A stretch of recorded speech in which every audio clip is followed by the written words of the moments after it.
Hi hello people எல்லாருக்கும் ஒரு மிகப்பெரிய வணக்கம். ஒரு 2 or 3 டேஸ்க்கு முன்னாடி வந்து பார்த்திங்கன்னா நான் ஒரு ட்வீட் போட்டிருப்பேன். ஃபஸ்ட்டு டேரக்டர் மாறினார், அதுக்கப்புறமா இப்போ என்ன ப்ரொடியூசரே மாற போகிறாரா அப்படின்னு சொல்லிட்டு ஒரு கொஸ்டின் மார்க் போட்டு ஆச்சரியக்குறி. ஏன்னா நம்ம கேள்விப்பட்ட விஷயத்த நம்ம இங்கே வந்து ட்வீட்டாக போட முடியும் இல்லையா, அல்லது ஒரு கண்டென்ட்டாக பேச முடியும். எதை பற்றி அப்படின்னு பார்த்தீங்கன்னா, விடாமுயற்சி படத்தை வந்து லைக்கா ப்ரொடக்ஷன்ஸ் தயாரிச்சிட்ருக்கிறாங்க. கிட்டத்தட்ட பார்த்திங்கன்னா போன செப்டம்பர் அக்டோபர்லேருந்து பார்த்திங்கன்னா அந்த படத்துடைய ஷூட்டிங் வந்து அஜர்பைஜானில் நடந்துகிட்டு இருந்துச்சு.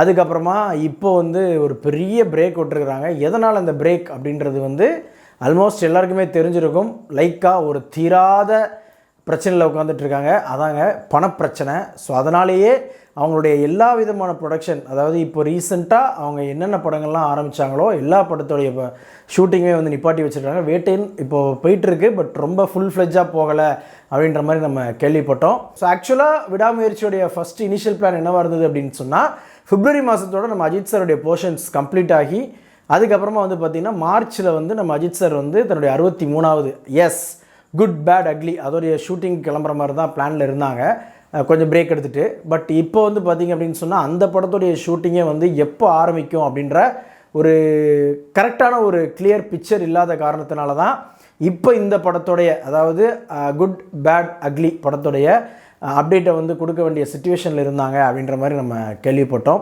இன்னொரு பக்கம் வந்து பார்த்திங்கன்னா GBU படத்துடைய படப்பிடிப்பு வந்து ஜூனில் தான் ஸ்டார்ட் ஆகும் அப்படின்னு சொல்லிட்டு அனௌன்ஸ் பண்ணியிருந்தாங்க. அதுக்குண்டான காரணம் இதுதான். இருக்கக்கூடிய இந்த ஏப்ரல் மே ப்ளஸ் மார்ச்சில் ஒரு 15-20 நாள் இந்த கேப்பில் வந்து நம்ம லைக்கா அவங்களுடைய ஃபினான்ஷியல் ப்ராப்ளம்ஸ் எல்லாத்தையுமே கொஞ்சம் சார்ட் அவுட் பண்ணிவிட்டு அந்த படம் எடுக்கிறதுக்கு என்ன தேவையோ அந்த ஒரு ஃபினான்ஸை ரெடி பண்ணிவிட்டு பேலன்ஸ் ஷூட்டிங்கை எடுத்து முடிச்சுருவாங்க அப்படின்ற அந்த ஒரு டைமிங் கொடுக்குறதுக்காகத்தான் ஜூன் வரைக்கும் வெயிட் பண்ணுறாரு நம்ம அஜித் சார் அப்படின்ற மாதிரியான ஒரு தகவலும் இருக்குது.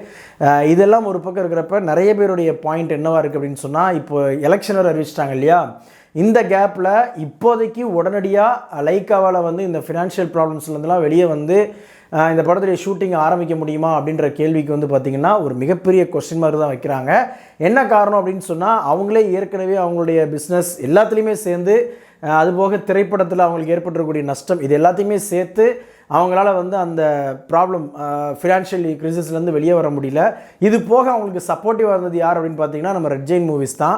அவங்க இந்த எலெக்ஷன் டைமில் அவங்களாலையும் பெருசாக பணம் புரட்ட முடியாது அப்படின்ற அந்த சிச்சுவேஷன், அது ரெட் ஜெயின் மூவிஸோ கோபுரம் சினிமாஸோ எந்த ஃபினான்சியராக இருந்தாலும் சரி, இப்போ இருக்கக்கூடிய இந்த காலகட்டத்தில் வர்ற ஜூன் 4 வரைக்கும் பார்த்திங்கன்னா அவங்களால பணம் புரட்ட முடியுமா அப்படின்ற கேள்விக்கு வந்து பார்த்திங்கன்னா ஒரு மிகப்பெரிய கேள்விக்குறி மட்டும்தான் இருக்குது. ஸோ அதனால் வந்து மோஸ்ட் ப்ராபப்ளி திட்டமிட்ட மாதிரி இந்த விடாமுயற்சியுடைய அந்த ஃபைனல் ஷெட்யூல் அப்படின்றது ரீசெண்டாக நடந்து முடிஞ்சிருமா அப்படின்ற மாதிரியான ஒரு கேள்வியும் எல்லாருக்கிட்டையும் எழும்பியிருக்கு. இன்னொரு பக்கம் பார்த்திங்க அப்படின்னு சொன்னால், லைக்கா இந்த பிரச்சனையிலேருந்து இப்போதைக்கு மீள்றதுக்கு வாய்ப்பு இல்லை. அதனால் விடாமுயற்சியோடைய தயாரிப்பு தரப்பை மாற்றிக்கலாம், அதாவது வேறு யாராவது இப்போ உடனே வந்து ஃபினான்ஸ் ரெடி பண்ணி இந்த படத்துடைய பேலன்ஸ் ஷூட்டை முடிக்கிறதுக்கு யார் தயாராக இருக்காங்களோ அவங்கக்கிட்ட இந்த படத்தை டேக் ஓவர் பண்ணிக்கலாம் அப்படின்ற மாதிரியான பேச்சுவார்த்தையெல்லாம் நடந்ததா ஒரு நியூஸும் இருக்குது.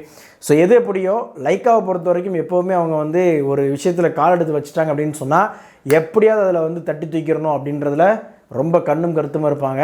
ஸோ அஜித் சார் மாதிரின்னு ஒரு மிகப்பெரிய ஸ்டார், அவருடைய படத்துடைய அந்த தயாரிப்பு அப்படின்ற விஷயத்தை வந்து அவங்க கையில் எடுத்துருக்கிறப்ப கண்டிப்பாக அதை வந்து அவ்வளோ ஈஸியாக வந்து விட்டு கொடுத்துட மாட்டாங்க. இப்போ வரைக்கும் அவங்க இந்த ஃபினான்ஷியல் இஷ்யூவை சார்ட் அவுட் பண்ணிவிட்டு எப்படி ஃபினான்ஸ் ரெடி பண்ணி இந்த படத்துடைய அந்த பேலன்ஸ் ஷூட்டை வந்து நடத்துறது அப்படின்றதுல தான் ரொம்ப தெளிவாக அவங்களுடைய வேலையை பண்ணிகிட்டு இருக்கிறாங்க அப்படின்ற மாதிரியான செய்திகளும் இருக்குது.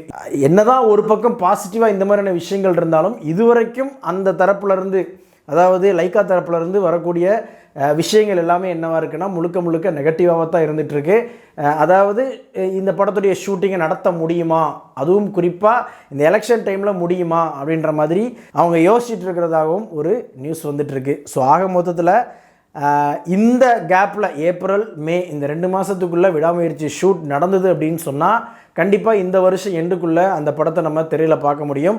அப்படி இல்லை அப்படின்னு சொன்னால் கண்டிப்பாக திட்டமிட்டபடி ஜூன் மாதம் நம்ம Ajith sir GBU good bad ugly அந்த படத்துடைய ஷூட்டிங்க்கு போயிட்டார் அப்படின்னு சொன்னால் அந்த படத்துடைய படப்பிடிப்பு முடிஞ்சதுக்கு அப்புறமா தான் இந்த படத்துடைய ஷூட்டிங்க்கு திருப்பி அவரால் வர முடியும் அப்படின்றது தான் நிதர்சனமான உண்மை. ஆனால் பேசிக்காக அஜித் சாரை பொறுத்த வரைக்கும் ஒரு படத்துடைய ஷூட் கம்ப்ளீட்டாக முடிஞ்சதுக்கப்புறமா தான் அடுத்த படத்துடைய ஷூட்டுக்கு அவர் வந்து கிளம்புவார்.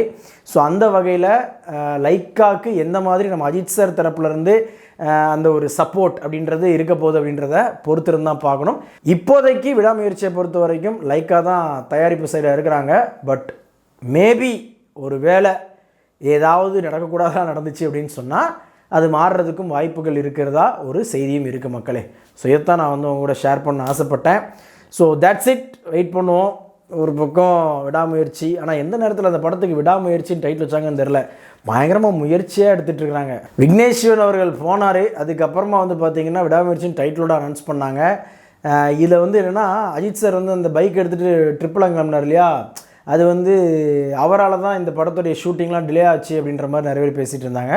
முழுக்க முழுக்க லைக்கா தரப்பு தான் இந்த டிலே எல்லாத்துக்குமே காரணம். அந்த டிலே ஆன டைமிங்கில் தனக்கு பிடிச்ச விஷயத்தை நம்ம அஜித் சார் பண்ணிக்கிட்டாரை தவிர்த்து தான் கொடுத்த கால் ஷீட்டை பிரேக் பண்ணி அவர் வந்து எந்த ஒரு ட்ரிப்புமே போகலை அப்படின்றது தான் உண்மை மக்களே. கொஞ்ச நாள் வந்து இயக்குனர் தேடினாங்க, அப்புறமா ஒரு இயக்குனர் கிடச்சி அவர்கிட்ட இருந்த ஒன்லைனை ஃபுல் ஸ்கிரிப்டாக ரெடி பண்ணாங்க.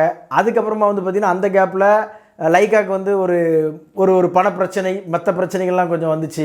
அதுக்கப்புறமா அதுலேருந்து மீண்டு வந்து மறுபடியும் பார்த்திங்கன்னா படத்துடைய ஷூட்டிங் ஆரம்பிச்சு விட்டாங்க.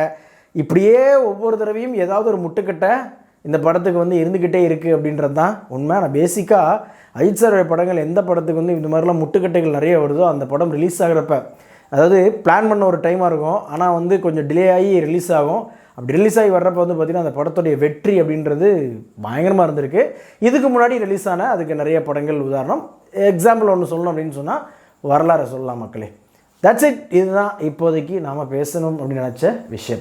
வீடியோ பிடிச்சிருந்துச்சுன்னா லைக் பண்ணுங்கள், ஷேர் பண்ணுங்கள். சேனல்ஸோட வீடியோஸை ஒன்று பார்க்கணும் அப்படின்னா உடனே நம்ம சேனலை சப்ஸ்கிரைப் பண்ணிக்கிடுங்கப்பா.